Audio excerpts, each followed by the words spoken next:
അത് CPM-ഉം BJP എല്ലാം കൂടെ ഉൾക്കൊണ്ടിട്ടുള്ള കച്ചവടം തന്നെയാണ്. ED-യും CBI ഒക്കെ നമുക്കറിയാം. ഇപ്പൊ BJP-യുടെ ഫ്രണ്ടൽ ഓർഗനൈസേഷൻസ് ആണ്, പോഷക സംഘടനകളാണ്. BJP-യെ പോഷിപ്പിക്കുക എന്നുള്ളതിനപ്പുറത്തേക്ക് സത്യത്തിന്റെയോ നിയമത്തിന്റെയോ നീതിയുടെയോ ന്യായത്തിന്റെയോ ഒരധ്യായങ്ങളും അവർക്കിപ്പോ ഇല്ല.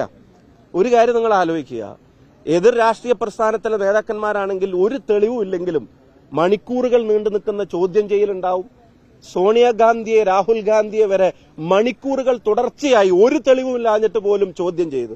മുമ്പൊരിക്കൽ അന്വേഷിച്ച് അവസാനിപ്പിച്ച കേസായിട്ട് പോലും അവരെ വിളിച്ചു വരുത്തി മണിക്കൂറുകൾ അവിടെ പിടിച്ചിരുത്താൻ വെമ്പൽ കൊണ്ടിരുന്ന ED ഇക്കാര്യത്തിൽ പണം വന്നിട്ടുണ്ട്, പണം പോയിട്ടുണ്ട്, അത് കൈയോടെ പിടിച്ചിട്ടുണ്ട്. പക്ഷെ അത് എവിടുന്ന് വന്നു എന്നുള്ളതിനും തെളിവില്ല, എവിടേക്ക് പോന്നു എന്നുള്ളതിനും തെളിവില്ല, ഒന്നുമില്ല എന്നാണ് ഇപ്പൊ ED പറയുന്നത്. ഇപ്പൊ തെളിവില്ലെങ്കിലും ഓപ്പോസിറ്റ് രാഷ്ട്രീയ പ്രസ്ഥാനങ്ങളെ ആളുകളെ വേട്ടയാടാൻ ഇവർക്ക് കഴിയും.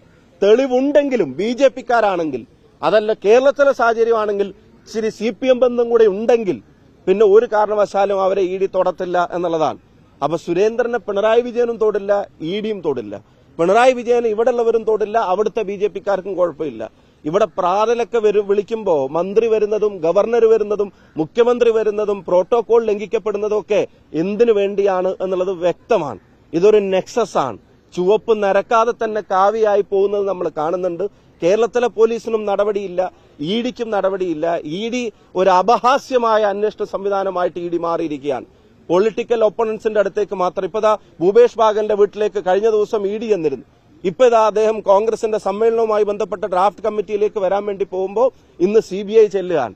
ഇപ്പോൾ രാഷ്ട്രീയ പ്രതിപക്ഷത്തിന്റെ വീടുകളിലേക്ക് റാലി നടത്താൻ, റെയ്ഡ് നടത്താനുള്ള സംവിധാനങ്ങൾ മാത്രമായി BJP-യുടെ പോഷക സംഘടനകളായിട്ട് ഇവർ അധപ്പതിച്ചു.